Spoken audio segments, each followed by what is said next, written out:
Hello ए नमस्ते dear स्टुडेन्टहरू। आज फेरि हामीहरूले हजुरहरूको लागि बिबिएस सेकेन्ड इयरमा रहेको इङ्ग्लिसको पनि भिजन अन्तर्गत रहेको युनिट 1 सोसाइटी एन्ड कल्चरको पनि च्याप्टर 4 लिएर आएका छौँ। हामीले अहिले भिजनमा पोएम स्टोरी समरीहरू पढ्ने हामी उसमा सिरिजमा छौँ। हामीले डे 1मा युनिट 1को के पढ्यौँ? हामीले च्याप्टर 1 च्याप्टर 2 च्याप्टर 3 गर्दै डे 3 सम्म आयौँ भने आज हामी डे 4मा च्याप्टर 4 पढ्दैछौँ। यो हाम्रो सिरिज चाहिँ 41 डेजवाला हुनेछ है। 41वटा के छन् हाम्रा पोएम तथा समरीहरू छन्। तर मैले हजुरहरूको इक्जामलाई ख्याल गर्दै 41मा नसकी यो 1 महिना अगाडि रुटिन आएको कारणले गर्दा यो 1 महिनामा मैले लगभग अलमोस्ट सबै सक्छु। अब जाम हामी यो एस्से अथवा स्टोरीबाट। आज हाम्रो डे 4मा के रहेको छ भने च्याप्टर 4 अर्थात् सुटिङ एन्ड इलिफेन्ट भन्ने छ। अब यो टपिक नै के हो त बुझौँ। यो पहिला एउटा एस्से हो है, हजुरलाई ज्ञान गराउनको लागि एस्से अथवा स्टोरी भन्न पनि मिल्छ यसलाई। सुटिङ एन्ड इलिफेन्ट नाममै हेर्नु त हेडिङबाटै क्लियर छ। सुटिङ अर्थात् गोली हान्ने, कसलाई? एन्ड इलिफेन्ट हात्तीलाई गोली हान्ने। अरे मतलब यो कथामा के छ त हात्तीलाई गोली हान्नेसँग रिलेटेड छ। अब त्यति सिधा त छैन होला पक्कै सेकेन्ड इयरमा पढ्ने हजुरहरूको लागि। हो हात्तीलाई गोली चाहिँ हान्ने, तर के भन्छ भने त्यो डिटेलमा पढ्नुपर्छ हामीले है। एकदम डिप आइडिया छ। र यो मैले स्टोरी अथवा एस्से पढ्नुभन्दा अगाडि हजुरलाई केही कुरा मैले ज्ञान दिन चाहेँ, जसले गर्दा हजुरलाई यो स्टोरी अथवा एस्से बुझ्न के होस् इजी होस्। यहाँ एउटा मेन क्यारेक्टर जसलाई राइटर अथवा न्यारेटर भनौँ है हामीले, त्यो चाहिँ के छ? ब्रिटिस पुलिस अफिसर छ, जसले काम चाहिँ कहाँ गर्थ्यो? बर्मामा काम गर्थ्यो। अनि त्यतिखेरको पुरानो समयको कुरा गर्ने हो भने ब्रिटिसहरूले बर्माको पिपुललाई हेप्थे। ब्रिटिस भन्नाले गोरेहरूले त्यहाँ बर्माका काला मान्छे थियो तिनीहरूलाई हेप्थे। अब गाउँ गोरा भने पनि भयो तिनीहरूलाई होइन। हो त्यही भएर के थियो भने ब्रिटिस पुलिस सबहरूले सबैले हामीले बर्मालाई हेप्नुपर्छ भन्ने थियो मान्यता। भने बर्माकाले चाहिँ हामीलाई ब्रिटिसकाले हेप्छन्, यिनी मेरा शत्रु हुन्, हाम्रा शत्रु हुन् भन्ने थियो। ब्रिटिसलाई बर्मा शत्रु हुन् भन्ने थियो, बर्मालाई ब्रिटिसको शत्रु भन्ने थियो। तर यो के भयो भने राइटरको मनमा त्यस्तो थिएन। राइटर भनेको ज्ञानी मान्छे पऱ्यो एकदम हजुरहरू जस्तै है। उसले के गर्थ्यो? ब्रिटिस पुलिस अफिसर हुँदै पनि बर्माको मान्छेहरूले हेप्दिन थियो। तर त्यो त्यसको मनमा थियो। अब हजारौँ मान्छेले 1000 मध्येबाट 999ले हेपिरहेछन् भने एउटाले राम्रो गर्छ भन्ने त कहाँदेखि हुन्छ र उनीहरूको मनमा। हो यस्तो यस्तो गर्दै यहाँ स्टोरी अगाडि बढ्दै जान्छ र अगाडि हामी पढ्दै जाऊँ है के हुन्छ है। ल अब सुरु गरेँ मैले यसबाट। मैले यहाँ हजुरलाई पोइन्ट पोइन्ट बनाएर लेखेको छु। के सर हामीले यसरी पोइन्ट एक्जाममा लेख्दा हुन्छ? हुन्छ है, यसरी लेख्दा पनि मार्क्स पाइन्छ राम्रो। नभए हजुरलाई डाउट लाग्छ भने 1 2 3लाई जोडेर एउटा प्यासेज बनाउनु, 4 5 6लाई जोडेर एउटा बनाउनु, 7 8 9लाई जोडेर एउटा बनाउनु, त्यसरी लेखेर पनि हुन्छ। र यहाँ पढ्दा इजी होस् भनेर मैले हजुरलाई पोइन्ट पोइन्टमा लेखिदिएँ है। ल अब जाऊँ पोइन्टबाट। पोइन्ट नम्बर 1मा देखि जाऊँ है। The narrator or writer of the essay is British police officer. यो कथाको राइटर अथवा न्यारेटर चाहिँ को रहेछ? ब्रिटिस पुलिस अफिसर रहेछ। वर्किङ इन कहाँ? बर्मामा के गर्ने? त्यसले काम गर्ने। ब्रिटिसको पुलिस अफिसर, तर काम चाहिँ कहाँ गर्ने? बर्मामा काम गर्ने है। यति कुरा पढ्यो। दोस्रो पोइन्टमा जाऊँ। हि इज हेटेड बाई भनेको हेपेको, हेट गरेको, बाई द लोकल्स मतलब बर्मिजहरू है। बर्माका मान्छेलाई बर्मिज भनिन्छ। मैले भनिरहेको थिएँ नि त ब्रिटिसलाई बर्माकाले हेप्छन्, बर्माकाले ब्रिटिसलाई हेप्छन्। हो बर्मिज लाउज एट हिम, उसमाथि हाँस्छन्। And they wanted to watch him fail. यो ब्रिटिस अफिसर फेल हुनुपर्छ, यसले नराम्रो काम गर्नुपर्छ, यो हट्नुपर्छ, यो यसको जे भए पनि नराम्रै हुनुपर्छ जसरी पनि भनेर तिनीहरूले त्यही गरिरहेको थिए। त्यो कसरी फेल हुन्छ नि सोचिरहेको थिएँ है। के पढ्यौँ हामीले? The writer or narrator of this essay is British police officer हो अरे। वर्किङ इन बर्मा, काम कहाँ काम गर्छ अरे? बर्मामा काम गर्छ। एउटा देशको मान्छेले अर्को देशमा गएर काम गरिरहेको छ कि। He is hated by the locals अथवा बर्मिज पिपुलद्वारा। And Burmese laughs at him and they wanted to watch him fail. र सम्पूर्ण बर्मिजहरूले के चाहन्थे भने त्यो फेल भएको हेर्न चाहन्थे। अब तेस्रोमा जाऊँ। अल्दो द पुलिस अफिसर यथावि के भन्छ यसले नेपालीमा?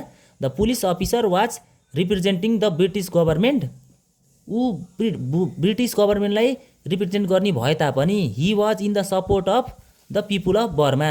अब हिस्ट्रीमा आजसम्म भएको थिएन कि बर्माको मान्छेलाई, पिपुल अफ बर्मालाई कुनै पनि ब्रिटिस अफिसरले सपोर्ट गर्दैन थियो। त्यही भएर तिनीहरू पनि के सोचे?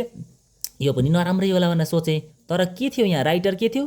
त्यसले राइटरले चाहिँ बर्माको पिपुललाई के गर्थ्यो? सपोर्ट गर्थ्यो है। But Burmese people did not realise that. बर्माको पिपुलले यो रियलाइज गर्न सकेनन्।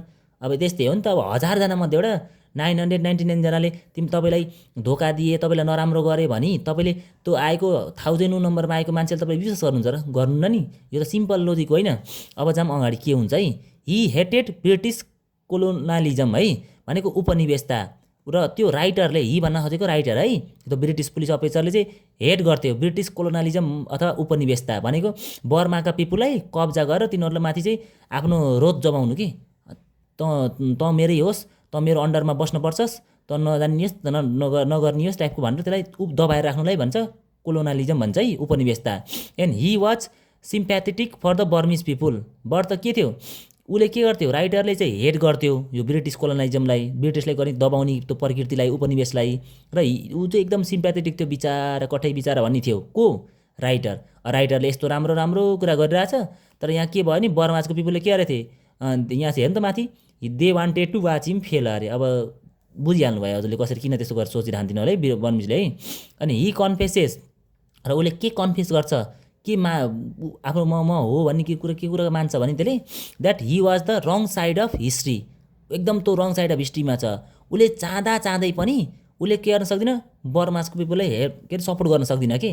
अब तपाईँ नेपालको देशको मान्छे हुनुहुन्छ मानौँ तपाईँलाई इन्डिया सही छ भन्ने थाहा हुँदै तपाईँले त इन्डियालाई सपोर्ट गर्न सक्नुहुन्न किनकि तपाईँ त मान्छे कताको नेपालको हो त्यस्तै भयो त्यो मान्छे ब्रिटिसको हो गलत चाहिँ को थियो ब्रिटिस चाहिँ थियो र बर्मामा गएर बसे पनि त्यसले के गर्न सक्दैन अब बर्मिजलाई सपोर्ट गर्न सक्दिन कि त्यसले।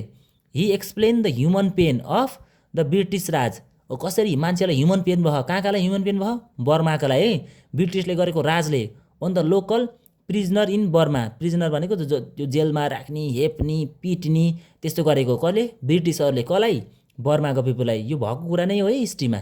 अनि आफ्टर डिस्क्राइबिङ हिज कन्डिसन यसरी डिस्क्राइब गरेको नि आफ्नो कन्डिसन उसले बर्माको पिपुललाई सपोर्ट गर्दै पनि उसलाई बर्माको पिपुलले के गर्थे उसलाई हेप्ने यो जसरी पनि तल जाओस् जसरी पनि यसको नराम्रो होस् भनेर सोच्थे यो राइटरलाई ब्रिटिस पुलिस अफिसरलाई।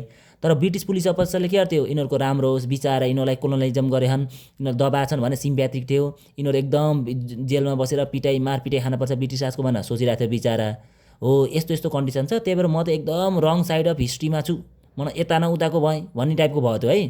के भने after describing his condition he started telling a story of a one fine morning यो सबै माथिको यो कन्डिसन भनेपछि यसले एक दिनको कथा भन्न थाल्यो है ल। अनि के हुन्छ 7 नम्बरमा जम्मै a villager call him and told that अनि एउटा भिलेजरले उसलाई फोन गर्छ कसलाई राइटरलाई है त्यो ब्रिटिस पुलिस अफिसरले एन्ड टोल्ड हिम के भन्छ that an elephant which was crossed its chain and the gone mad threatening the locality छैन एउटा एलिफेन्टले के गरौँ आफ्नो चेन चुडालेर क्रस भनेको चुडाल्नु चेन होइन अनि म्याड भयो बौला जस्तो भयो यता बडाङ बुडुङ दडाङ दुडुङ उफ्रिनु थाल्यो र सबै लोकलका मान्छेहरू डराउनु थाले भनेर एउटा फोन आयो बिहानै फोन आयो है। र अनि यसपछि के हुन्छ त हाम्रो 8 नम्बरमै the Burmese are unable Burmese के भयो अनेबल भयो यसरी जब चेन फुकालेर के गर्यो हात्ती बौला जस्तो भयो नि त्यसरी बर्मिजहरू अनेबल भयो के गर्न टु स्टप द इलिफेन्ट त्यो इलिफेन्टलाई रोक्न अब इलिफेन्टलाई नि कसरी रोक्न सक्छ त होइन is known in their whole population तिनीहरूको सबै होल पपुलेसनमा के हो has a gun or any other weapons and they seems to be a quite helplessness तिनीहरू किन सकेन नि हाततिर रोक्न भन्दा त्यत्रो पुरै पपुलेसनमा तिनीहरूसँग न गन रहेछ न त्यस्तो केही हतियार रहेछ वेपन होइन अनि तिनीहरू हेल्पलेसलेस भयो अब आएर हान्छ मरिन्छ टाइपको भयो कि केही नगर्ने हात ठाडो गराउने स्थितिमा भयो तिनीहरू। अब यसपछि के हुन्छ त हाम्रो है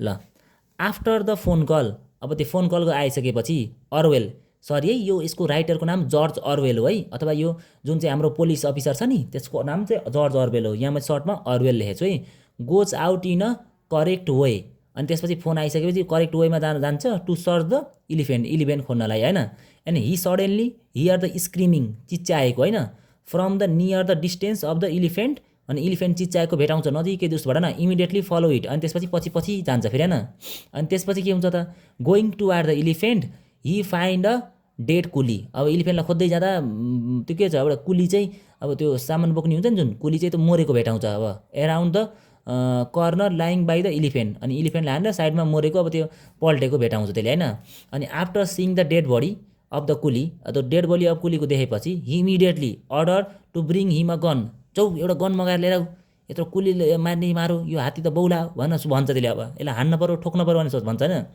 after villager inform the location of the exact location तिनीहरूले इन्फर्म गर्छन् फेरि अझै त्यो गन मगाउनु जाँदाखेरि elephant that was in the pedi field र त्यो कहाँ थियो अरे हात्ती प्याडी फिल्डमा भनेको अब दबदबे हिलो टाइपको उसमा जमिनमा थियो है। त्यसपछि अर्वेल सिम्स द एलिफेन्ट कामली गेजिङ।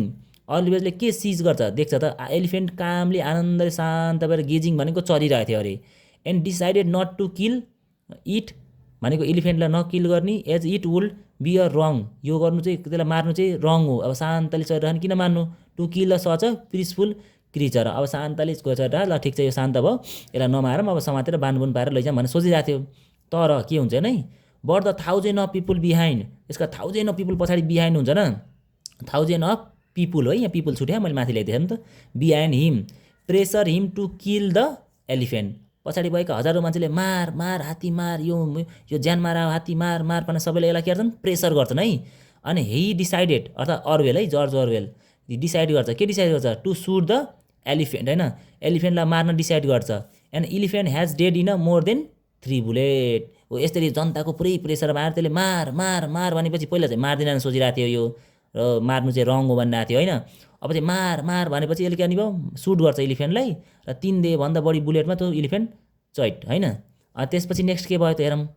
अर्वेल seems to be a kind of puppet of the native अथवा भिलेजर्स है। त्यो अर्वेल कस्तो भयो नि हात्ती मारिसकेपछि त्यो कस्तो जस्तो देखियो नि पपेट अफ अ नेटिभ भनेको सुगा जस्तो देखियो कि सुगालाई के गरिन्छ नि जे गर्दै भन्छ नि पट्टु यस्तो भन् पट्टु उस्तो भन् भन्दा त्यस्तै भन्छ कि नै पट्टु नमस्ते भन् भन्दा नमस्ते भन्छ नि त्यो सुगाले। त्यस्तै यो पनि के भयो puppet of the native villagers and shoot the elephant. यो अर्काको उसमा लाएर अर्काको त्यो सुगा जस्तो पपेट जस्तो भएर यसले यो काम गरौँ भन्ने यहाँ चाहिँ के आयो निष्कर्ष निस्कियो र एकदम नराम्रो लाग्छ अब यहाँबाट कसलाई जर्ज अर्वेललाई है। हो हजुरले पनि कहिले यस्तै गर्नुहुन्छ नि त कसैले अब यो गर उसो गर भने गर गर गर भनेपछि नराम्रो काम पनि गरिन्छ नि हो त्यस्तै टाइपको भयो कि यो पनि एकदम पपेट टाइपको भयो यो पनि है। अनि यसपछि के छ अब धेरै छैन।